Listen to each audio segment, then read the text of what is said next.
The human experience, with our flaws, our passions, our triggers, our inspirations, and our imprints. If we could see behind everyone's story, then perhaps what we would have is deep compassion. In this podcast, I get the chance to explore these stories from some truly fascinating people in some honest and heartwarming conversations. And best of all, I get to share these discussions with you. I'm Lael Stone, and this is Humans Being. Oh, you want me to clap? Welcome to Humans Being. I'm Lael Stone, and this week my humanness is actually all about the body. And I've really been reflecting as to why now at 50 years of age have I all of a sudden fallen in love with exercise. Now, for people who've known me for a long time, know that I used to avoid doing any exercise. I grew up studying dance, so I really loved dancing. It felt fun, didn't feel like I was working out. And then, I had kids and I stopped dancing, and then it kind of moved into, just looking after children for a long time. And I did sporadic things, but I always was like, I should really move and exercise, but just never prioritized it. And then, I don't know if it's going through menopause or just getting older, all of a sudden, I know the importance of it, but there has been this fire that's ignited in my belly about feeling strong. And I've become quite addicted to it, which is a good thing. And I have to say, I think the thing that's really allowed this to happen was that I have found a form of exercise or working with someone that feels really amazing. So I'm going to give a little shout out to my trainer, Hannah, who's the most awesome trainer, who often brings her 2-year-old to training sessions, who, is sometimes will lay on top of me in the midst of lifting weights or something. It just makes it so much fun. And I think what I've realized is that what I needed to really fall in love with exercise was a sense of safety, of doing something that feels good for me. I was never kind of able to go to the gym. I felt really intimidated, didn't really know what to do. Sometimes I'd go to classes, but then I'd try and compare myself with others. But finding just one person to work with who knows me, knows my body, has been life-changing. And to the point where on days when I don't have training, I'm thinking about training. I'm thinking maybe I should train today, even though I don't have a session in. And that is just been a game changer for me. And so I'm sharing this because I know that exercise, people have a real love-hate relationship with it. But I want to say it's never too late. And especially at 50, finally finding this and falling in love with it. And what I'm loving is how strong I feel. I've never felt as strong in my entire life. And it's not about how I look. It is about feeling strong and powerful. And at the same time, feeling strong and powerful has been amazing. And I'm also working on my stillness. So my motto that I've been talking about for the last few months, and is really my motto for this year, is about strong and still. So it's about feeling that strength and power in my body, but then dropping into deep stillness, which feels like it really nourishes my soul. So that has been my humanness that I have just been loving. And I wonder if any of you can relate of that push-pull relationship that we have. And if you do have that, my invitation for you is find something that feels good. Find something that you love. As my lovely friend B often says, 5 minutes is better than no minutes, so whatever you can do to just feel into your body is a good thing. So I hope that's inspired you somewhere. I don't think I'll be doing any bodybuilding competitions or anything like that, but I am deeply dedicated to just moving and feeling strong and good in my body. Now, this segue of my body and movement is perfect for this guest. And look, usually I don't kind of plan what I'm going to say in my humanness, but I just knew I had to bring this out for this guest here because she is just such a beacon of light when it comes to moving and loving your body and giving people permission to be how they need to be. So my guest today is the beautiful Steph Claire Smith. Welcome. Oh, I was like, you're speaking my language. I could feel you nodding and it feels like you were going to go, yes. Well done. So for those of you who don't know Steph is a model turned wellness entrepreneur. She's a mum of 2, co-founder of Kick, amazing wellness app. She co-hosts the Kick podcast, and last year was on the AFR Young Rich list, and is actually, what I have come to know, a super lovely divine human who've had the pleasure of getting to know over the last year or so. So I am so thrilled that you're here, Steph. Thank you so much for taking the time. I know you're a very busy woman and you have little people. what I was just sharing about with my humanness there, I'm sure that's something that lights you up greatly. Is that, has that for you been something that has always been there, like as far as movement, body, all that kind of stuff? Or is it something that you've kind of grown into? Yeah, I mean, well, thank you. First of all, I'm so happy to be here. I'm so grateful to have connected with you. You have been so helpful to me in my life in more ways than I think maybe you're aware. But I think for me, movement, it was something that I always had a really good relationship with growing up. I was very sporty. I had have an older brother, and I just wanted to play any sport he was interested in. Really fell in love with netball. That was probably like my main source of movement. Did a lot of horse riding. And then when I finished school, it was kind of similar to like what you were saying in your story when you became a mum and, priorities changed and sports didn't necessarily happen anymore. I realized like, oh, I miss moving my body. And I tried the gym.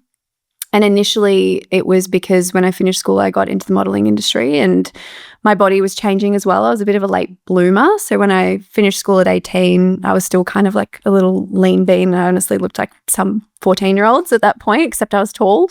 And I think in my early 20s, when I started modeling, my body was just going through its natural kind of changes, its more womanly state, whatever that was going to be. And that kind of scared me because I was like, oh, I've never really thought about this. And now I'm thinking about it. And social media is just blowing up and I was starting to compare myself online. And so, yeah, my relationship with movement then was very much, I need to move so that I look a certain way, and would follow a lot of exercise types that I didn't necessarily enjoy, but I knew would get me, I suppose, the results that I was looking for. And I fell into like a really bad relationship with both food and exercise. And to be honest, it was that period. Interestingly, I don't regret going through it because I learned a lot about myself. I mean, it was the learnings that I had through that motivated me and my girlfriend-laws to launch Kick, in the early days. So I think it was something that maybe I needed to go through, unfortunately. Although it did put a fire in my belly to try and help people avoid it or get past it if they're in it. And that was really just helping people find movement that they enjoy and that makes them feel good, because that's what it should be all about. And also, if anyone's looking at trying to stick to some routine, the only way you're going to be able to do that long term is if you enjoy the movement type, right? So I think that's what I was really, I suppose, aligning with in your story and what you were sharing about finding something that you actually enjoy and you kind of miss when you're not doing it. That's the best because you've just found something that works. So that's definitely something. And as you're talking about that too, I think what I love in working with my trainer, Hannah, is she's such an excellent human and we just chat as we're working out. And I'm sure many trainers, and it's like almost like being a hairdresser as well, when people are either working their bodies or sitting there, you hear all the things. And we often joke about that. I'm like, there's been sessions where I've gone to and I'm like, I feel vulnerable today. I'll probably cry. And just in moving my body some ways, I'm like, I just need to have a cry. Hang on. I'm on the mat having a cry and then I'm like, okay, I'm good now. We hold so much stuff in our bodies, and when we move in those ways and when there's that safety, I think it's so, so beautiful. I agree. And I think not everyone does feel, kind of safe to move their bodies in public and stuff like that. I mean, a lot of people in our community, they'll start by following some of the workouts and stuff that we have just at home in their PJs, in their bedroom, where not even their parents can see them. And, they have to work through that and build their confidence in those movements before they would dream of signing up to a class or getting a gym membership. And that's okay too.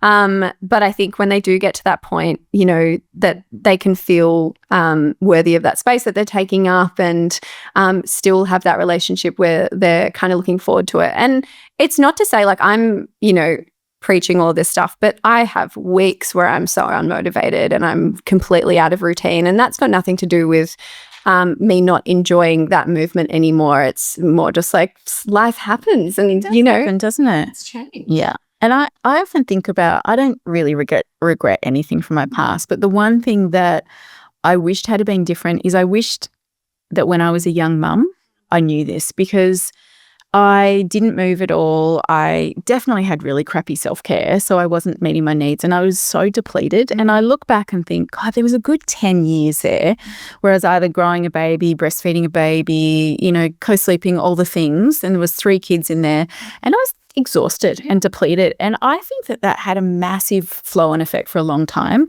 And I didn't really have the influence and even back then, like we're talking 20 years ago, we weren't really talking about movement in this way, and we definitely weren't talking about self-care. No. We weren't talking about that beautiful postpartum phase where you really have to nourish and noon your body. So you just kind of got on with it. Like I was like a week after having a baby, I'm going to the shopping centre and just all the stuff that we know doesn't help long term or just really help, a woman recover.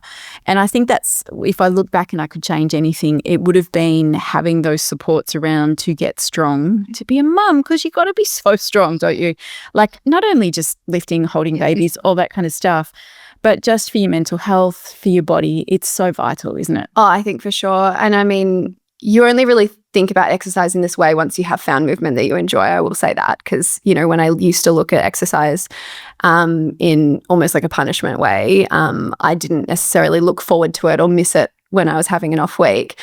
But now if I'm extra moody, extra on edge, like whatever is going on, I will stop and I'll be like, hang on. This whole week, I have not moved my body. And for me, realistically, sometimes that's 10 minutes on my bedroom floor, still in my pajamas. And that's got nothing to do with me not having the confidence to work out elsewhere. It's just that that's what fits in with my lifestyle right now.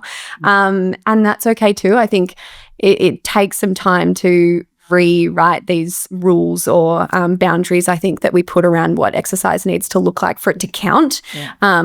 It really, as you said, I think your friend mentioned like 5 minutes it still makes you feel good. And there will be days that you roll the mat out and you do 5 minutes and that's enough. Or you might do it and you're like, no, I'm still not in the mood. This isn't making me feel good. And that's fine too. Yeah, totally. I think, as much as COVID was a total shit show, what it did is it got us walking. Because get me out of the house. Totally, we were in that lockdown. Victoria was a nightmare. And my husband and I would go for walks twice a day. I was like, I'd never walked so much in my life. But that also ignited something in how beautiful and joyous it was just walking, whether it was walking, listening to a podcast, whether it was walking with someone else. There was something powerful in that, again, that I'd never really just gone for a walk with a friend. But you know how you couldn't really see anyone. So you're like, let's meet at the park and walk together. That became a whole thing. So it's true. The power of walking. I mean, before I had kids, and more often than not, it was kind of just like a weekend thing that I would do. But I was a big fan of going by myself, whether I was listening to something or not, and just having no headphones at all, but going by myself for at least like an hour walk. And when I had kids, obviously like that longer or distance or whatever became a bit harder, or it was, usually with a pram or something, so it looked a bit different. But I remember even years into having Harvey, my first son, my one and only son, actually, my first child, Josh reminded me of it. He was kind of like, you don't walk anymore. I mean, you might walk to the shops or walk around the block with him in the pram, but you used to really love walking. And so actually right now, a big priority for me this year is I've really noticed that in the mornings, if I can get outside, whether it's just walking around my house, because we've got a little bit of land, and like if Billy's still asleep or she's due to wake up any minute, I don't want to go too far. But whether it's just that or she has woken and I get to actually strap her and go for more of like a 3 or 4K walk, either or really, really makes a difference to my mood in the morning and how my day starts, versus the days that I kind of press snooze, I roll out of bed, I'm suddenly making breakfast for myself and Harvey and then like rushing out the door to whatever I've got to do. It's crazy how much it can really regulate me, even if it's a short walk. So, everyone bangs on about the wellness things. If you need more sleep, you need to breathe, and you need to move your body. I mean, there's a reason why we all talk about it, because it works, right? There's simple things, but actually it really does help, doesn't it? Yeah, but I think it's finding the ones that work for you and what you can actually fit into your routine. Like currently, I can't prioritize sleep because Billy's not going to bed when she should be, and waking up like a brand new newborn baby at 8 months. Yeah. And then my son wakes up early. Yeah. So it's kind of like I'm getting late nights, broken sleep, and early mornings. Yeah. And so every time I see someone say, prioritize your sleep, I'm like, oh, I wish I could. But that's just now, right? And so the other things that I'm prioritizing is, as I said, getting outside or doing a 5 minute, whatever it is. Yeah. So how is life as a mama of two? Because Billy, how old is she now? Like 8 months old. So how's it feeling, in this new juggle of two little humans, and I'm sure Billy's temperament's very different to Harvey's because, how's it feeling? It's honestly, this is just when we continue to prove that two things can be true at once, because it's magic, and like my days have so much joy in them, and it's everything that I dreamed of. At the same time, it's chaotic and challenging me more than ever. And I think the thing that's probably challenging me the most with this transition is not feeling like I have as much of a cup, or whether it's a shorter fuse, maybe is a better term, for Harvey, my eldest. So he's 4.5 now. And as a 4.5-year-old boy, he's got a lot of energy, a lot of big emotions, a lot that I'm learning is completely normal. But because we were the first of our friends to have a kid, and a lot of them have kind of kids under 2 now, it was kind of hard to know what was normal behavior, or when we're venting to them, they're kind of looking at us like we're crazy because their little 2-year-old just does what they ask them to or whatever after the odd tantrum. And it's only really been recently we've been spending a lot of time with our neighbours, and they've become like really close friends with us, and they have a 6-year-old and a 4-year-old. And Harvey, they're honestly like siblings. They get along so well and see each other so often. But just seeing them, how they are with each other and their energies, and like that they're not perfect either. Like, I don't know, I've never expected Harvey to be perfect, but just watching them deal with emotions like Harvey does, and seeing the way other parents deal with it and stuff like that has been really helpful, because it's kind of, I think, helped Josh and I take the pressure off ourselves a little bit, because I've sat with a lot of blame, I think, for some of the things that I find challenging in Harvey. I'm just like, it's me. He's just being me. This is all my fault because I can't regulate myself right now. And I know that's some of it. I do, because they really do read off us. But I think I've given myself a little bit of grace and realized that it's also something that he's just going through. It's not all my fault. And yeah, that's been the biggest challenge, I think, is the guilt that I feel around not having the patience that I think I once had with him, and yearning to have that back. Yeah. It's really hard, honey. Like, I think what you're explaining is so normal. Of course it's normal, because we're not meant to be calm and connected and just flowing all the time, because we're human and we've got all our stuff going on, and you're not having sleep and you really need a break and all the things. And yet we beat ourselves up so much when we're less than perfect, which is tricky. And yet I also think there's such wisdom in our kids seeing us not be that, because otherwise we set up this idea of this is what you have to be, and that's not good, because we're all messy people. And I often think about, particularly in the space of parenting, those places of taking the pressure off, and especially as you mentioned, guilt. It's like you become a mother and all of a sudden you're just like, all right, I'll just strap guilt to my back, because no matter what I do, I'm going to create this story of it's not good enough, or I should be this, or I should be that. All the shoulds are so full on, aren't they? And, I think that's even, it's a big thing that I think in my motherhood journey, I've learned to put the guilt down and just go, I'm doing the best I can now. And, I've openly shared the first 8 years of parenting, I did not enjoy at all. I didn't have any good self-care. I didn't really have the support I needed. I was like you, pretty young mum. We were the first of our kids, first of our friends to have kids. So I had no one in front of me to go, this is what it looked like. And on one level, it was kind of good, because we were just young and we were just kind of making it up as we go. And so I didn't know, but it would have been really nice to have a guide to be like, that's really normal, or you need to take care of yourself.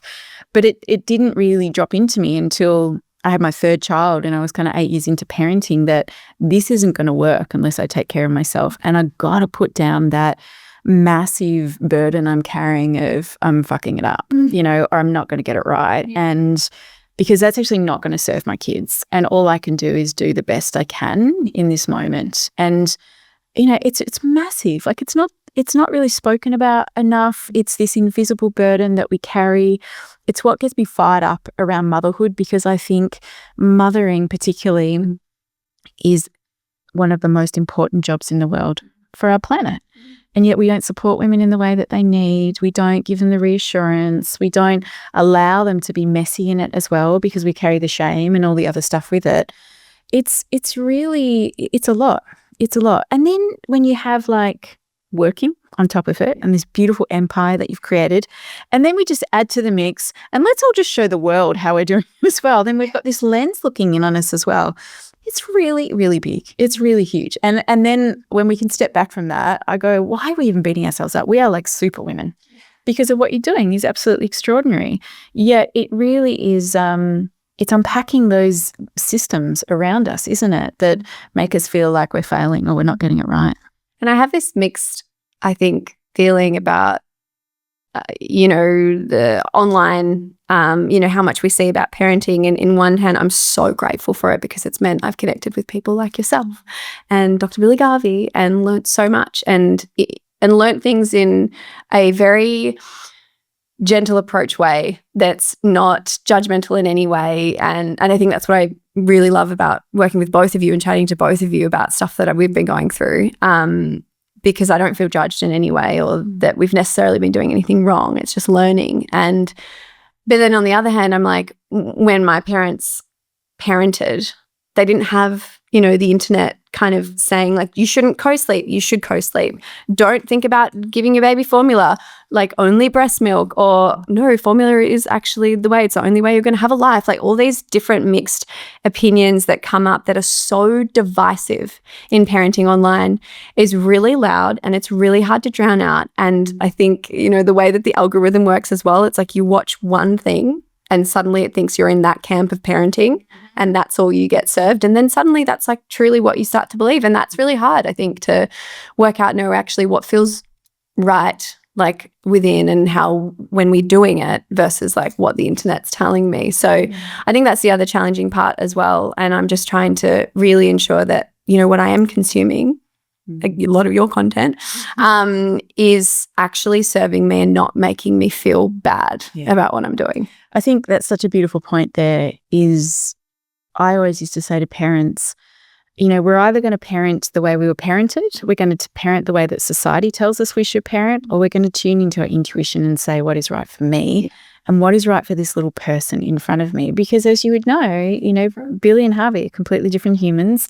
And as they get bigger, you're going to have to parent them differently because they're going to just have different temperaments, different needs, all that kind of stuff. And for me, my wish often for parents is that we would quiet all the noise and tune into what feels a yes for me. And sometimes that's clouded because we have our own imprints and upbringing and all that kind of stuff that kind of gets a bit messy, gets in the way.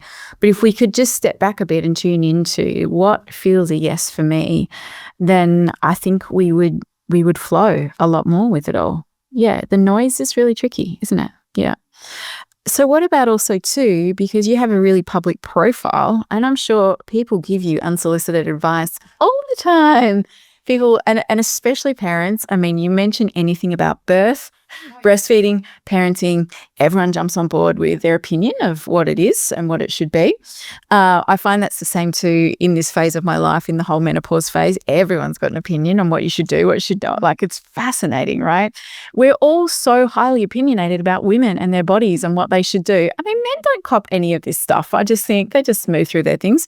So how do you navigate that? Having that public profile, sharing about your life, and people, advice, criticisms, like how have you learned to navigate that? I mean, people will tell me that because I've put myself out there and that I continue to put myself out there the way that I do, that like I should expect it. And I think there's two things about that. I think yes, and that's why I do to a level accept the inbound, because I do put myself out there very authentically and raw, and if I'm going through a shit one, I will talk about it. I'm just not someone who can hide stuff like that. And I think also I've found a lot of solitude when I share things that I'm finding challenging, particularly in parenting. When I receive DMs from other mums who are going through something similar and they literally say the words, "Oh my God, I thought I was the only one," or "I haven't been able to vocalize this to anyone, and you've put it like so perfectly," or like, "Now I just feel so comforted that I'm not going through this alone." For me, I mean, I feel great because I'm obviously like helping some people in them things, feeling seen, and that's great. But like selfishly, I'm like, okay, great. Like I feel better about myself that I'm not the only one doing this or that I'm the only one struggling with this. And so I try and find the value in that for both myself and the community I'm helping, and let that overshadow any kind of insults or, judgment that I might receive. And as you said, just try and tune into what's actually true for me, not what other people think. And I think now, especially in growing, like through Kick and everything with our community, like our Kick bump, so the mums in our community, like that's only growing, I think, as the business is, because a lot of them are on this same kind of phase in life and journey with Laura and I. I'm so passionate about connecting with those mums and helping them, I think, because I've seen different challenges and I haven't experienced every challenge. Like, I'm learning all the time from my community, but I think the most helpful thing is knowing that you're not alone in it. And so I think that's the way I try and just use my social media, is through connecting with others, and through that is going to mean that there's some negative connections, but I just try and take what I can on board and leave the rest that I know isn't serving me behind. And that comes with practice. I mean, I've had a following, I think by 2014, I had like 400,000 followers. So it's been a long time that I've been used to hearing people's opinion of me and them feeling very confident to comment it or DM me directly. So it's also a muscle, I think, that you build a bit of resilience in knowing who to actually listen to versus who to tune out. It's a strange thing, I think, this world of social media that we're in, right? Because, and again, I often think about when I was a young mum, we didn't have any of this, which I think was probably a blessing. But then also, again, the information I could have got and tapped into would have been amazing. Yeah. It probably would have helped me. And I mean, when I first met you, yes, I know. When I first met you, I was like, oh my God, you remind me of me 20 years ago. I mean, I didn't have the massive empire business and all the things, but I just see your passion and drive and just who you are. And I think that's why I just had such a soft spot for you, because I was like, I know how hard it is. And I remember just feeling like I desperately wanted a guide. Like I wanted someone, and my mum was great and everything, but it was a different time. I just wanted someone who was a bit further down the path. And again, even when my kids became teenagers, I was just like, oh my God, show me someone who I feel really I resonate with, or who's doing it in a way that feels conscious to me. I've always been searching for that. And that's felt like a thing of, if I can give that back to others, not saying I have it done perfectly, but just to reassure them to keep coming home to themselves and stuff like that is a really beautiful thing. I often just think this about social media, is that me personally, if I disagreed with someone, I would never send them a DM and say, you're wrong. I'd just go, oh, I don't believe that. And I would move on. That's just not part of who I am. And it doesn't feel good. But, I still occasionally get messages, and I just think, I feel a lot of compassion for the person on some level. I'm like, what's going on in your world that you want to message someone who you don't actually know and say either things that feel big or that, or tell me that I should be talking about this thing or that thing and that kind of stuff. And I just think, wow, we're in a really weird place in the world where we do that. And I also appreciate that people have got so many feelings inside them. They look for any avenue to vent.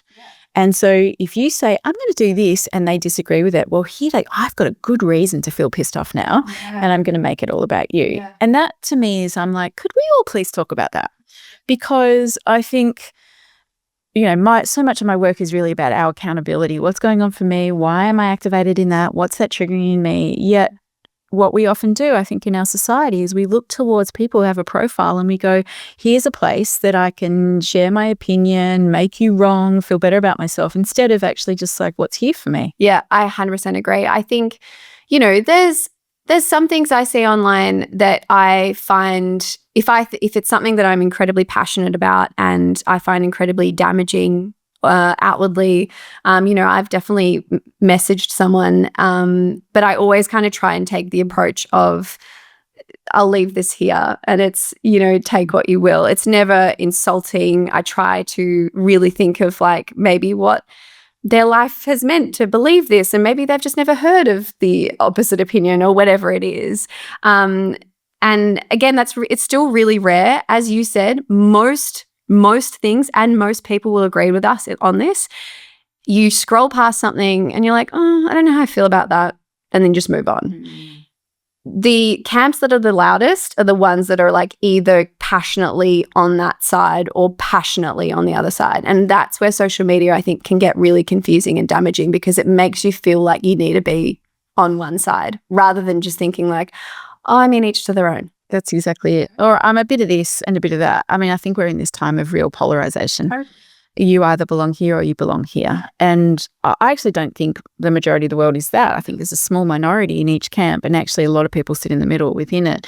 But, you know, we look at the world that we're living in, and that polarization and divisiveness is, you know, it's a big thing at the moment. And again, I keep coming back to, what's your truth? Find your center. You don't, you know, I think people are so desperate to belong that what they do is go, well, if you think or speak the same way as me, then we will belong together and I'll feel a sense of belonging. But, you know, I often go, the invitation is to belong to yourself and to know that how you feel and how you view the world, that is okay. Yeah. And I think, I mean, that's just the way the echo chambers will only kind of continue to happen, is if we only surround ourselves with people who believe the exact same thing as us as well. And that's dangerous, isn't it? So take me back to, when did you and Laura start Kick? How old were you when you started that? How old was I? So it was 2014 that I was in New York. So maybe 2015 we released the ebook, which I was 21. Wow. And younger than my daughter. Wow. And yeah, I had lived overseas for the year before. It was probably when I was at my lowest when it came to my body confidence. Was when, as I kind of touched on earlier on the pod, like my relationship with food and exercise was not a good one. I was being really restrictive of what I was eating, which then ended up turning into a bit of disordered eating habits, like binge eating, and, you know, feeling really, really bad every single night going to sleep. Sometimes so guilty that I would purge, or just, honestly, it was just like a really shitty time. But through that, I yearned for the relationship I once had with movement. I missed feeling good in my body. I missed, like, at that point I was getting changed like 20 times before I found something that I thought I looked the smallest in. I was going to castings with zero confidence, thinking like, why would they book me? And it just like was kind of got to a point where I was like, this is pointless. Why am I here? And I needed to come home and surround myself with friends and family and be in an industry, because at the time, I mean, Australia still had a long way to go as well, but they were a little bit ahead of the American market, because I was based in New York.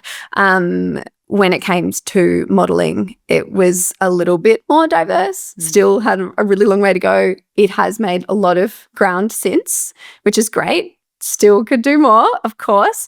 But I felt like I needed to come home to the clients that never made me feel like I needed to change. My agency never gave me feedback on my body in that way. Like, they never made me feel like my New York agency did, which was, they basically took me off the books until I was worthy to be represented by them, was their words. And I was measured twice a week. And even I remember actually thinking, when I reflect on that time, I had no confidence. I lost myself completely, all that sort of stuff, which to a level is true.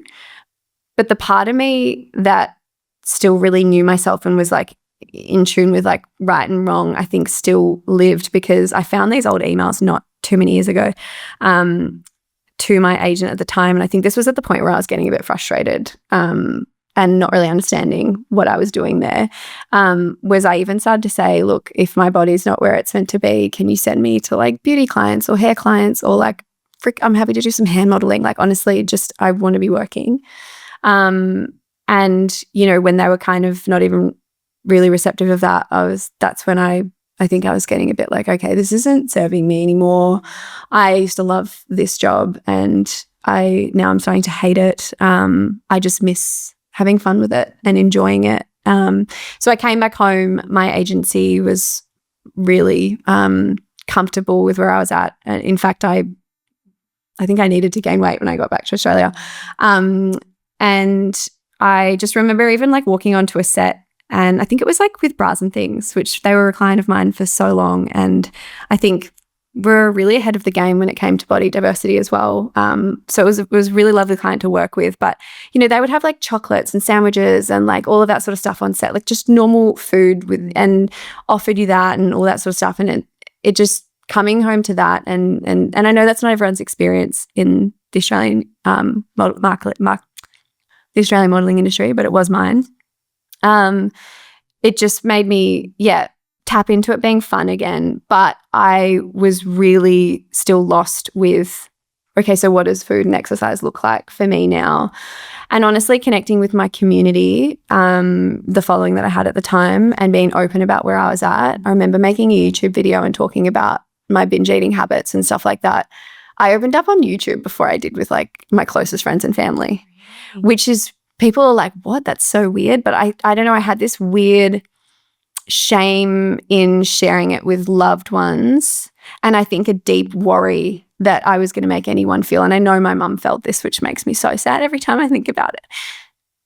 But I didn't want anyone to feel like, you know, that they'd missed something or whatever, because it was something that I did hide and joke about and really play down. So it's almost like opening up to the world at the same time was my way of like ripping the Band-Aid off a little bit. And I was nervous about it. But ever since then, I've been able to be so authentically me online, which is just, for me, so refreshing, because I love meeting people and just being what they imagine that I'd be, you know, which sounds so weird. But my biggest fear is people having this expectation of me and me not meeting it in some way. So I think that's why I like to show up the way that I do, and open up about everything, and also celebrate like all the wins and stuff as well. I just like to be as authentically me as I can. And a part of me was that journey. And so Laura had also done some traveling for modeling as well, and had kind of picked up some similar habits. As an A-type perfectionist, you know, tried to follow like 5 different diets at once and really tied us to a relationship with food. And we both bonded on that. And it really, I think, was the rock in our friendship from the beginning, is feeling like we could be open and honest with each other when we couldn't really open up to anyone else about it. But together we both yearned for that feeling we once had and wanted to do something with the following that we had built and the personalities that we'd built. And I remember like sitting down at a cafe with her and being like, you know, ebooks were like just starting at that time. And I was like, I think we should make an ebook together. You know, she'd had a blog at the time where she was sharing like some recipes and stuff.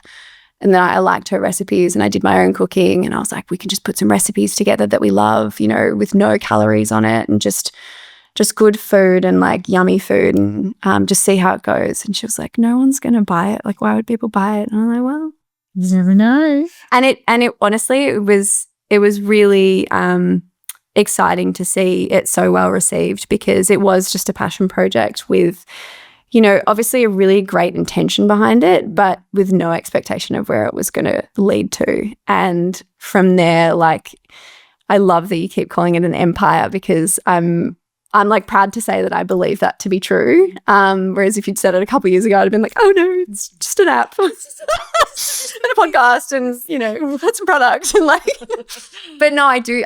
I'm really proud of what we've built and what we are still building. And I think the reason for its success is because we've stuck so close to the vision, as in the why at the start. The vision, maybe not. We didn't think we were going to do an app, but how we wanted to help people and be there for people, that has not changed the entire time. Even when we've worked with people who have said to market and to be successful, you need to show results, especially in the fitness industry and all this sort of stuff, and gone against a lot of what we're about, and we always refuse to go there. And I'm so proud that we did that, because I think it's meant that, yeah, we were a game changer in the industry. Like, I do think that, especially in the online space. So it's been amazing, and meeting people and continuing to connect with them and help people do what you've done in finding a good relationship again with moving your body is so important to me. And yeah.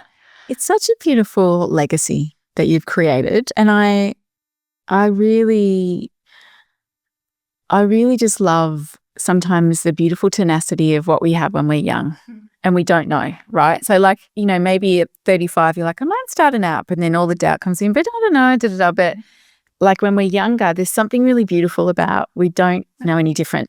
And so you just do it. Yeah. And what I have really loved about recording these episodes and meeting lots of people is the people that I've been lucky enough to talk to have all had similar stories where they just started with one thing, don't know where it's going to go, and then it just creates these beautiful ripples. A whole lot of stuff happens. Yeah. And it's such a reminder to me about just following these ideas, giving it a go, seeing what unfolds, and staying connected to your why as you're talking about. It's like then life just goes, okay, this is what we're going to create, and this is what's possible within it. I totally agree. I think a lot of my attitude towards trying things and not necessarily being afraid of failure has probably got to do with my parents. I think like growing up, it was really beautiful. Both my parents were really open to us both trying kind of every sport under the sun, probably to an annoying point where like every term they're like, okay, all right, we're trying something else. Right, sure. You know, until we found the things that we really loved. But mums, you know, even when we were talking about when we were in like year 9 and people are like, oh, what do you think you want to do when you finish school and all that? You know, mum was always just as long as you enjoy it. Like I think she always drilled into us that like success for her, especially when it came to work, you know, was if you find something that, you know, you somewhat enjoy and aligns with what you want to do, and whatever that is, that they would be proud of us. Like they would be more proud of me going to TAFE and becoming a primary school. And again, I'm not saying that this isn't impressive, because I really do think that success comes down to what aligns with your values and what lights you up. And if that's working at Coles, like good on you. But society often compares things like law degrees or, you know, a certain ATAR to get into a certain uni. I didn't feel that pressure from my parents, and I'm really grateful for that, because it meant that I explored so much in school and continued to have that attitude towards things of trying it. And if it didn't light me up, like not feeling like I had to stick with it. And so I think even with modeling, like I went into it with big dreams, and it was something I always wanted to do, and I was stoked that it worked out for me. But I would have really moved through that and moved on to what I thought I wanted to do, which was be a PE teacher, you know, and been fine and happy with that. And so I think that I've just continued to look at things like that and show up in work with that as well. Like when we have big hurdles or big decisions to make, of course, the bigger the business, the bigger the risk. And, you know, it's not just affecting my life anymore. We've got a team. And yeah, there's a lot of responsibility in that. And that's definitely added to it. But at the end of the day, I feel like I was brought up to listen to my gut. And maybe that's why when I did fall into the deep end and had those terrible relationships with food and exercise, that I was grateful that the worst of that lasted a year. Yeah. You know, there is people who live with that for a decade before they realize that, hang on, this is actually not very healthy, and they need a lot of help, and it takes a lot longer. Like I'm so grateful that I was able to recognize that that wasn't serving me. And yeah, I do think that that kind of confidence in your gut feeling and stuff like that can be. And I know for me, it's a lot of it's thanks to my parents. That's really beautiful. But you can see that line, and as you say, not everybody has that. And, you know, I think in our humanness, we all have the shadows and the light. You know, I think we all have those dark night of the souls, those rites of passage that we go through, and it looks different for everybody. And for some, as you say, it lasts a long time. And for others, I know that all the most challenging experiences in my life, I actually wouldn't change any of them, because it's helped me become who I am. It's shaped a whole different understanding and compassion for others. It's really helped me understand. I remember when I had really severe PTSD, you know, probably 18 years ago now, and I would have done anything to get rid of it at the time, and I was doing all the things to stop feeling it. And actually, I'm so grateful for that time in my life, because it gave me a very strong lived experience of what it feels like to have that when trauma is really running the show, that huge anxiety, not coping. And I don't think you have to experience that to have a compassion for it, but I look back and think it fueled so much growth in me. And probably like your story, you reached a point where you're like, this is not good anymore. How do I help myself? And, it's the people who surround you, it's the courage it takes to go and get some help, all those kind of things that make a difference. And I look at that. I look at parenting in that as well, because in parenting, we go a lot like this. And there's times in your parenting journey where you're like, this is shit. Like, I'm not loving this. Then you feel guilty because you're like, but I should. And I'm so lucky to have a kid. Like, all the things. It's so mixed. And then it becomes a phase where you're like, my God, my heart's expanding and this is really amazing. And then it's tricky again. And that is life, right? We have to learn how to go like this and be okay when we're down and what serves us to do it. And I think, in you running a business, parenting, all those kind of things, like they're pretty fertile spaces for the ups and downs. Yeah. So, with like running the business and also mothering, like how, and I know you're kind of still on maternity leave with Ori, or how are you going? Yeah. Yeah. It's been interesting this time around. I think I'm in a bit of a different role and the business is in a very different place than when I came back after Harvey. And I think I cut you off when you were asking a question, but I'm assuming it's about the juggle. But it's probably been one of the hardest things I've ever had to navigate. I feel like I'm really grateful to say that in itself, because I love what I do so much that it's a really hard pull to know what to prioritize sometimes, because I'm so passionate about what we do. I also am so passionate about motherhood, and it's something that I always wanted and always dreamed of, and it's, everything and that and more, that I've found it really, really hard to navigate the pull to both things. And it's taken some time to work out, I think, what works for me, and I'm really fortunate that I'm in a position where I can make some changes that work for me. I know not everyone is. So I don't take that for granted at all. But yeah, there was a period where I went back full-time after having halves. And full-time as a founder isn't just 9 to 5. It's like you might be in the office 9 to 5, but you're always available. You're always thinking about your business. We often went away for weekends. We had night events, travel interstate or overseas. So it was a lot, and it was really consuming. And again, I still always had passion for what we were doing. I wouldn't have done it otherwise. But it was really hard because I think I did have some things in my head that was like, well, no, you need to make the most of this while it's happening, and show that this balance is like possible and whatever. But I think where I'm at now is just being really open about how hard that was for me, and that a lot of the weeks I was really, really struggling internally. And I think as well, it's really beautiful. I mean, we were talking just before we hit record about, my business partner and also my best friend, Laura. She's now a mum herself. And for me, it's really been a really special time to share that with her and to see her go through it and to be there for her, especially as she manages when she eventually does kind of come back to work, and what that juggle looks like and feels like. I'm really grateful that I'll be able to be there for her, because I think I was almost like a guinea pig for us in that. And and I made the decision to have a child. Like, I wanted to do that, and I wanted to do that in the stage that we were at.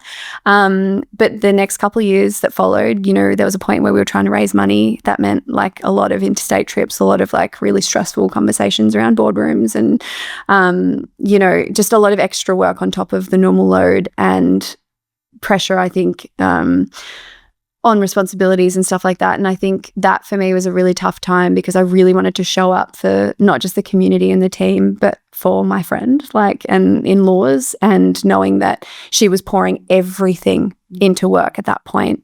She hadn't had a kid yet or whatever, and she was pouring everything that she had, every moment of energy or anything, into work. And I was trying my hardest to meet her where she was at. And I think what I've come to realize is that was just not possible. Like, I was chasing something that for me wasn't possible.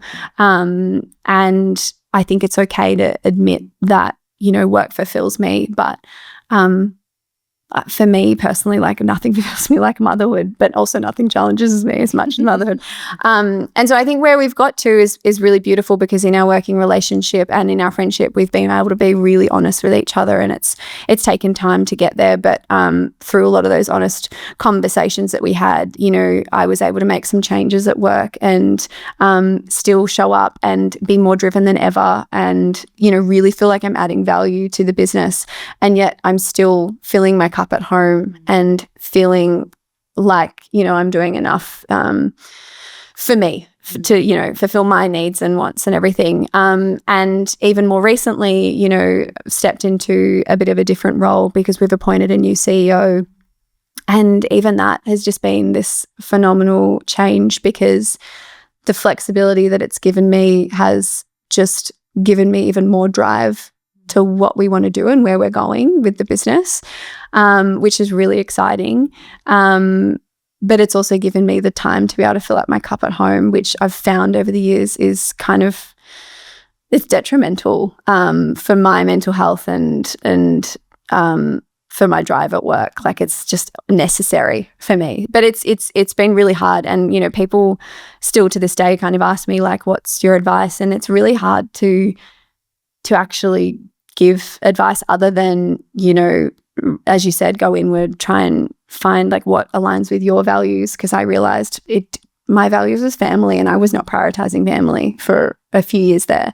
And it's, as a founder, like, there is going to be weeks where work comes first, and that's okay. But I was like, really, I kind of felt like I had to make it work almost every week. And that was really hard to kind of sit with when I reflected. But as I said, not everyone necessarily has the option, whether it's financial or just the career that they're in. Like, I think where you can make change, or where you can align your work with what fills up your cup, like, do it, because it'll make you show up at home better. Yeah. It'll make you show up at work better. Yeah, that's all I can really say. No, I think there's such beautiful wisdom within it. And sometimes we have to get it wrong, not get it wrong, but sometimes we have to go, this isn't working, to find the balance. And I mean, when I first had Kai, like 25 years ago, I had my own business at the time. I had a children's entertainment company. That was my past life. And I had all these people working for me, and we'd put on these shows and all this stuff going on. And I always felt split. I felt like I was doing both jobs badly. Yep. Yeah, because I was like, if I was trying to work on the business, then I wasn't being with Kai. And then if I was with Kai, I was thinking about the business. And it was so hard. It was so hard because in my mind as a young woman, I was like, well, I'm capable and I should be able to do this. And then I'd get really annoyed at my husband, who just had one job, which was his job. And I'd be like, and I was still like, there's a lot of rage that came up in me. And I realized, again, there was so much about this world that we live in, the invisible work of mothering, the invisible work of all the other things that were going on, you know, and that whole thing of, can we have it all? Well, we maybe can, but not all at once, you know, and trying to figure out how this works, how this is going to work. And then I had a second child, and that became another thing. And yet it was still really important to me to still have my businesses and to still do work that I loved. Like that still really lit me up. And it was trying to find those ways of doing it. And I look back now and think, and women often ask me this, how do you do it? How do you build your businesses and stuff? And I often say, look, unless you have a kick-ass support network around you, when your kids are little, it may be not the season to do it. Yeah. Because they're little for a really short amount of time. And it's only, I would probably say in the last 4-5 years, or probably about 4 years, since my kids are all adults now, my youngest just turned 18, where I'm not needed as much, that I finally feel like I can really sink my teeth into my work in a way that really, really fulfills me. And I see the wisdom of it, because actually, you know, the work I do, I've really had to live all those things to stand in this place now. But there's no way I could do now back then. I just couldn't. It wouldn't have worked. I didn't feel like I was probably turning up in the way that I wanted to as a mother, you know, even as a partner, all that kind of stuff. And the biggest lesson for me, for someone who's quite driven, was just be patient. Yeah. And I used to say to myself, your time will come. It's okay. Like, it's okay to do just this now, and this will shift, and then, you know, and then it will open up, and it's never too late. Like, you know, I often think that, like, it's never too late to start exercising at 50. It's never too late to find your place. And sometimes these seasons that we're in, you know, and it was times where it was really boring and I was like, I want to be doing more. And I remember having to just go, this period of my life is kind of really just about servitude. It's about giving to my kids, holding this beautiful container in my family, you know, being as conscious as I can as I'm doing it, and the other stuff will come. And there were times where it was just quieter and then it would pick up, and it's that ebb and flow. And I feel for me, it's the wisdom of actually going, and that is okay for now. And the permission, I needed permission almost to go, it's okay that it's not this right now. Like, does that land with you? Oh, totally. I totally. Because I mean, like, I hear it in our community all the time of the stay-at-home mums like yearning for something like a project or something. So I can relate to that.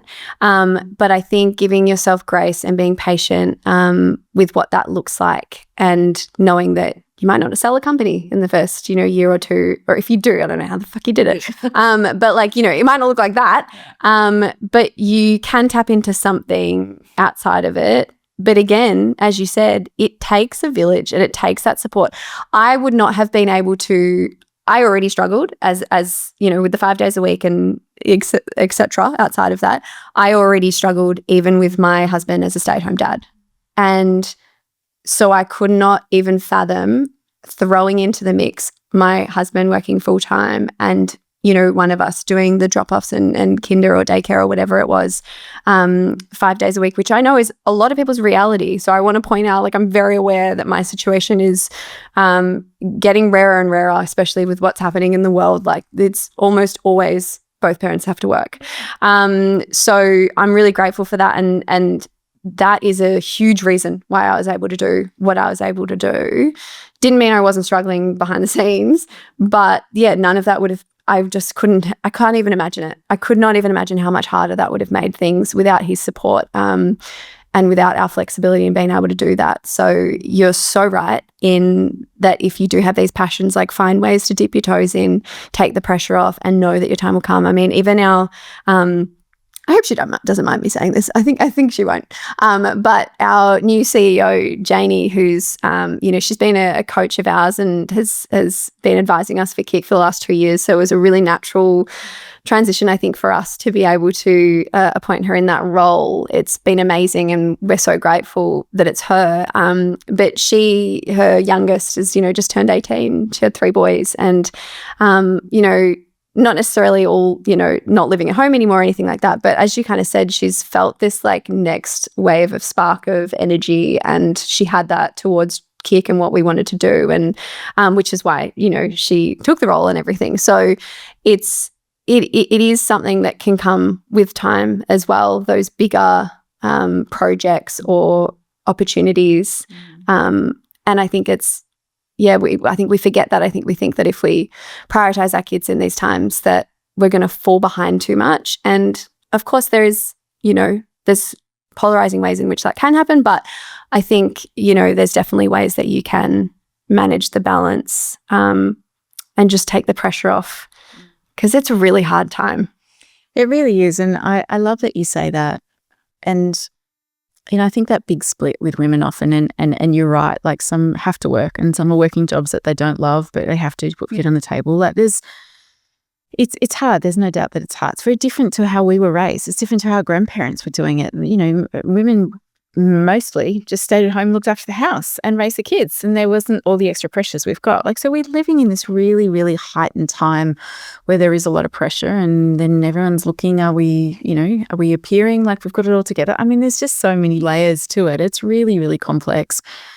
And I guess I keep coming back to what you were saying before, you know, where is my value in what lights me up? What's really important here? How can I hold that for this season? How do I pull in support in many different ways to try and help me do what I need to do? And how, you know, for me particularly, can I just trust the timing of this sometimes? Because in this little season, I look back on all those years of being with my kids and I wouldn't change any of it, you know, because I still managed to do little bits on the side of my business, but I really just think now I see the fruits of that. I see the fruits of our relationship now, who they are as young adults, and I actually really do go, that was really the right call for me at the time, was just to do little bits, but also for this season, I'm just going to be here with them. Even there were days where I was like, I just want to be anywhere else than here. I think, what you just kind of sparked then for me, and I know I've actually had like a private session about this. So I hope you don't mind me going here. But I think for me, something that I'm still working through, so it's a bit raw, is like potentially regretting that is there's some stuff with Harvey that I worry in how he yearns for me and has this really strong preference of me over his dad, who's always been there. I often like sit with a lot of blame because I feel like with my work, in how much I poured myself into it and wasn't available for him, and also how inconsistent it was. Like, it wasn't something where I was working full time, but I could routinely try and make it home for dinner, or like, routinely was always there on the weekend. There was no routine really. And I constantly worry that I will sit with this regret of prioritizing work when I did has like affected him in this way that he's just like not sure when I'm going to be there and when I'm not. And again, we've just spoken about how it's a lot of people's reality that they don't have an option, that they've like got to go to work. So I acknowledge the privilege in even having that option. But yeah, it is something that I worry about because it was an option. I chose to do that. Sure, maybe I felt some pressures, but I did at the end of the day choose to do it. I think that's where I still have a lot of guilt. Yeah. Thank you for sharing that beautiful piece about Harvey, because, and I know we've had some conversations about that before, and I instantly just go to, the split between the feelings that we carry around it, and also that it is possible to heal that. And it's really interesting, I think, in parenting, so often we can have, oh my God, I did this and it means that. And yet actually that may not be the reality for the child, but we attach these things to it, around it. But, I guess, I don't know, having done this for a long time now, I think what I've come to realize too is we are always going to have moments in parenting where we think that was not good or that was crap, and has that had an impact? And over the years, I kind of laugh at myself because there's things that I think, oh my God, that was so not good, and that's going to set up a really bad imprint that is nothing. And then my kids will come and go, do you remember the time you did that? And I'm like, that wasn't even bad, but that's what they're carrying. And I think that's the tricky part of, we can have these pulls within us of, I feel like that's a big thing, or I feel guilty around that, or I feel like I missed out on that. And what I often say to parents in that is, well, hold that tenderly and hold that as an intention for that to be healed. And I think sometimes when we can see our little person, and especially is that something that's still very alive for you, to just sit in a place, because I really do trust children and I trust that healing is possible, to just sit in this space of, if there is still story there for me and him, I'm so willing for that to be healed. Yeah. And it might be that he wants to play certain games, or it's something happens at some point and then there's big tears and you're just able to sit with it and you can feel it kind of melting and healing. Did I tell you that story about what happened with my son when he was 10?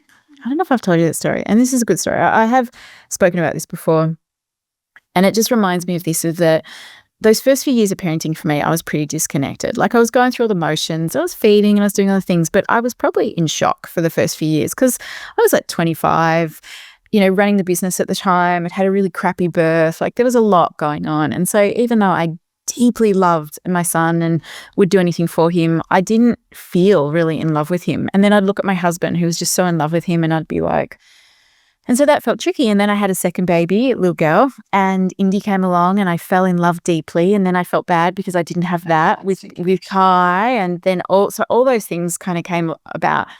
And then the more work I did, the more I realized I was carrying this guilt, or I was carrying this story of I maybe didn't attach to him, or didn't give him what he needed in those young years, right? And so I'd carry all that. And then when something would happen, I would go, oh, see, there's evidence. There's evidence that that's what's there. And that's what I kept doing for a while until I kind of went, I'm really open for this to be healed. Like I remember just going, I am, whatever this is going to look like and whenever time it needs to happen, I'm really open for this experience to heal. And so one day we're at my in-laws and he was about 10 and the cousins were over and everyone's swimming in the pool. And then all of a sudden everyone goes inside except him and I in the pool. And he swims up to me and he says, Mama, he goes, hold me like I'm a baby. And I'm like, okay. And so I put my arms out and he's like a big 10-year-old at the time. And he lays in my arms and it still makes me emotional talking about it. Crying. And he gets his head and he's like nuzzling into me and he goes, I'm your baby. I'm your baby. And I'm like, oh, you are my baby. And I just start saying back to him, you're such a beautiful baby. And I'm so happy that you're here. And he's like nuzzling into me. And so we were playing this for a few minutes and then he goes, Mum, hold my head. Right. And so I put my hands out and I'm holding his head in the water and he's got his arms out like this and he's floating in the water and it's just silent. And he closes his eyes and for about 4 or 5 minutes, he's just laying there floating in my hands. And I'm like tears pouring on my face because I'm like, we're having a rebirth. Like here I am in this moment that I could never orchestrate in this time when he's 10 years old, where it was like this massive healing of, I am here. We've always been here. It doesn't mean words. It's just in this moment, something healed and shifted. And he did this for a few minutes and then he kind of just jumped up and he gave me a kiss and he goes, I'm going to go get a hot dog, and then went inside. And I'm just standing there going, oh my God, did anyone see that? Like it was one of those moments where, and I'm sure we have all had kind of moments like this with our children where there's this healing that feels so deep and profound that you couldn't plan, and words don't really do it justice. It's just in those moments. It's when they sometimes hold your face and they say, I love you. Or it's those kind of moments where you're like, there's something shifting here. And it was so healing for me. It shifted a dynamic. It's like in that moment I let it go. I was like, I'm going to let go of carrying this because it actually doesn't serve him. And I think the piece that was important for me is I had to forgive myself. I had to forgive myself to go, I did the best I could when he was little and I'm still doing the best I can as a mum. And I have to trust that that was just part of our dynamic in our journey and that we will heal that in time. Yeah. And again, now as a 25-year-old man, he is like the most divine human. We have this beautiful relationship and connection and bond that I can't really even put words to. And it just, for me, when I hear stories like yours and what you're carrying, I love to tell that story to give hope. Yeah. To go, at some point, something's going to happen with you and Harvey and you're going to be like, oh, this is it. Yeah. And it's okay, you know. And I think the really important pieces of that is that we just forgive ourselves first and we give ourselves permission to be like, I was doing what I had to at the time. Yeah. And sometimes, you know, and I think I might have even said this to you, sometimes when we are out of the way, it creates more space for Josh and Harvey to find that connection. And I really found that as I look back, because I was a bit distant, what happened with Mike and Kai, they got to connect in a way because I was kind of over here doing my thing. And I have to trust that there was wisdom in that as well. And I think that over all these years of parenting, I always come back to trusting that healing is always possible. We just have to be open for it to drop in. I thank you for sharing that because, I completely can see that. And I think, as you said before, you know, there's things that you try not to regret because it's what made you learn and understand yourself better. And I think as much as I hold guilt, and maybe I did use the word regret before, I probably only have that feeling because I know myself better now. And I don't think I would have known that about myself without going through it. And also like the choice that I made, I mean, it was at a really detrimental time in our business for me to have not been in that role. I would have had to step away from something that I didn't want to step away from and would have made a difference to my family and the position that we're in, the position that means that Josh can be home with me. So I also know that to be true. And I think because in my mind, I think it's not defined as like the maternal maybe choice. I think I forget how important it still was for so many reasons. Yeah. And yeah, I do feel like repair, I mean, for me is like the most important thing, because I'm such an imperfect parent. And I think with my emotional I really struggle with emotional regulation. I think as well, navigating ADHD along with motherhood and juggling work with that on top. I get overstimulated really easily and overwhelmed, and find it really hard not to regulate my emotions or show or model really good ways of regulating my emotions, at least. But what I know I'm good at is repairing. Like I think what you said before about showing that we don't all act perfect, you know, when we're frustrated or upset or whatever, our reactions aren't always what we want them to be.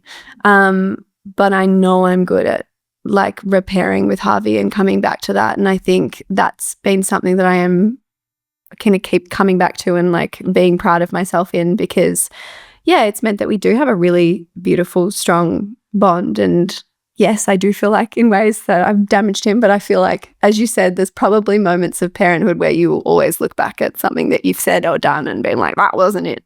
And that's okay. Yeah.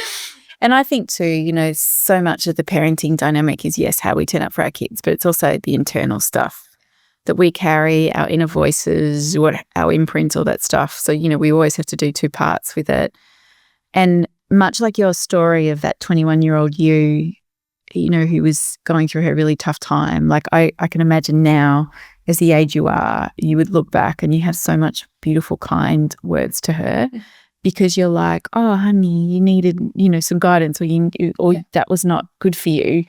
We can look back and we can be really kind to ourselves. And I think that's one of my messages to mothers all the time. We got to look back even to those first years of being a parent, or those first 6 months when you have a baby or whatever, and be so kind and gentle to her, because she was just trying to figure it out. And I think the more that we can do that, and I go over my journey, I've always looked back to 25-year-old Lael with a baby who was so spun out, or even having my second, or just all of it. I look back and I just want to give her a hug and go, you were doing the best you could, you know. And I think when we can bring that forgiveness in, again, it makes us kind of exhale a bit. It creates more space for healing if we need it. It's so vital, isn't it? Mm. So to finish off, darling, your beautiful kiddos, if you think about what imprints you would like to embed in them, so that if in 20 years' time I'm having a conversation with them and I'd go, what were the imprints your mum and dad gave you? You know, would it be much like your parents of saying, try anything? Would it be about, I don't know, being compassionate to yourself? What are the imprints that you hope Harvey and Billy carry forward? I do hope, and I think I have carried on this energy that my parents did have when it comes to trying things and not being afraid to fail at things. I really do hope that they feel support in that, because I loved growing up with that. I think also I just hope that they feel that they're accepted and loved for their uniqueness. Like I don't want them to ever feel like they need to be a certain way to be adored by Josh or I. That's really important to me. You know, I love Harvey's uniqueness. He's like never seen without an accessory, or like, I love how, you know, he's obsessed with monster trucks, but at the same time we go into Cotton On Kids and he just wants the sparkly jelly shoes, and we'll go to a dress-up party where everyone's, you know, all the boys are superheroes and he wants to be a fairy, but then, you know, wants to get dirty and play a lot of just like there's no boundaries. And I really adore that, and I hope to continue to cultivate that for him, even though the world I know will try and, you know, put boundaries around them. I just hope that at least within their homes and from Josh and I, they don't feel like they have to be a certain way in their safe space. So that's probably like the most important thing for me, is that they just both feel so safe to be themselves without any judgment and with a lot of love. Well, I would say, honey, you're already well on the way to making that happen. You know, I mean, I've spoken to you and Josh a few times, and I remember saying that to you once on a call. I'm like, my God, your kids are so lucky to have you as parents, because you're leaning in, or you're asking the questions. Like you even the fact that you're like, I'm carrying this story says something big, right? Because you're wanting to transform it. So they're very lucky to have you. All right, to finish off, what would you like people to know about? Is there anything new you've got going on? Is there anything that you want to share about what's happening in your world? I mean, there's so much which is really exciting happening with Kick this year. But I suppose, like, even to go back to what you touched on at the start, like, if anyone is listening and kind of feels like movement is impossible right now, or just really lacking some motivation, like, I really urge you to try something new and redefine what movement looks like and what it needs to look like, and try and find something that you do enjoy and that fits into your lifestyle, that doesn't overhaul it, because it's the only way that you're going to be able to sustain something. And we have like a huge variety of workouts in the app that you don't have to go to a gym for. Probably more so, actually. We have more workouts that you could do with no equipment than any needed. So if you want to try it through Kick, you know, we've got everything from HIIT, yoga, Pilates, dance, cardio, boxing. The variety is there because we know not one thing suits everyone. And, you know, our community is one of the most gorgeous, supportive and encouraging communities that if you want to, you know, feel like you can check in with someone without judgment, if you, I don't know, if you join one of our programs and then it's been 4 weeks and you haven't done one workout, like, you will never, ever cop anything from our community or us about that. But we'll be there to help you if you want to. So if that's the kind of thing, like, I would love you guys to try Kick, and maybe we can pop like a code or something in the show notes so that you guys can try it for free first. But yeah, I really hope that people do fill up their own cup and realize that we are only going to show up as better humans for everyone if we can do that for ourselves, and that can look like 5 minutes a day. So yeah, it's so beautiful. And I was lucky enough to do some relaxations for you guys on your app. I was just, you know, it's so funny on the way here, I was like, make sure you mention the mama meditations with Lael, because it's just like, cut a long story short, guys, but ever since connecting with Lael, I've been obsessed with your voice. And I was like, we have meditations and guided meditations in the app along with other mindset tools, but like something specific for the mums, like your voice for me is so grounding and soothing. So yeah, I'm so grateful that you are in the app as well. And I remember sitting through your recordings just with so much calm energy. I was almost putting myself to sleep doing those recordings. I remember sitting there and I was so focused on being really grounded and really in my body. And there were times where I was just like, oh, I could have a little nap. I'd literally put myself to sleep.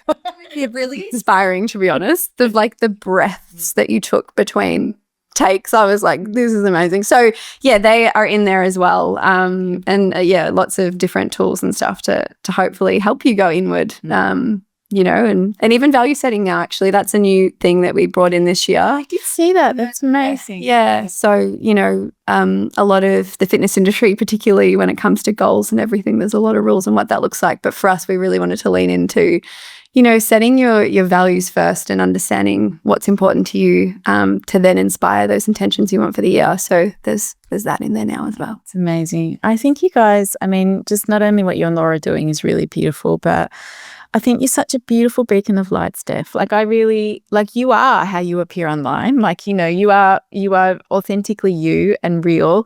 And I think your courage and bravery to be you, but also to share that with the world is really inspiring for people. Like, it's, you know, it shows people the messiness and rawness of being human, but also just what is possible. And I think we need more of that. So I just feel very grateful that my path got to cross with you. You know, I just feel like, again, I kind of go, oh, you remind me of like these younger versions of me. I think you were doing a lot better than what I was doing at that time. But I just have such a sweet spot for you, because I just think you're doing beautiful work in the world. And, you know, and I'm just really grateful that you took the time to come and chat and share just your beautiful insights and wisdom. Of course, I was honoured. Thank you. Thanks, Steph.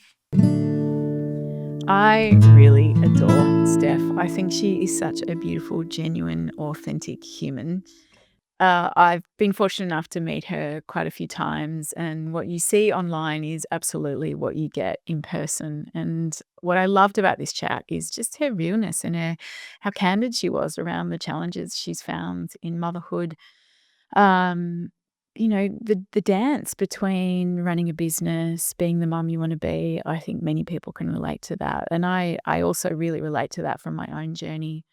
I also just love, what she's created around this culture of exercise and moving and finding something you love and just leaning into the beautiful body that you have. As Steph mentioned on the podcast, we have a special code in our show notes. If you would like to trial the Kick app for free, check out that code and go and sign up. You can even listen to my beautiful relaxations on it if you want to hear my voice at night sending you to sleep. I'm so grateful that Steph took the time to come in and chat with me. I think she's a beautiful human, and I think she's got so much to offer the world. And I think the impact that she's having spreads far and wide. Thanks for sharing this time with me. You can find my book, Own Your Story, at bookshops or listen to the audiobook on Audible. I even read it myself. You can stay connected with Humans Being on Instagram, Facebook or YouTube. We love to hear from you, so please leave a comment, question or contemplation. And visit my website laelstone.com.au, where you'll find heaps of great resources and courses for you to explore. This podcast is produced by Nigel Carboon, recorded by the crew at We Make Online Videos, and our original music is created by Josh Reed. Humans Being is produced on the lands of the Bunurong and Wadawurrung people. We pay respect to their unique and diverse cultures and to elders past, present and future. Until next time, stay connected and don't forget to be human.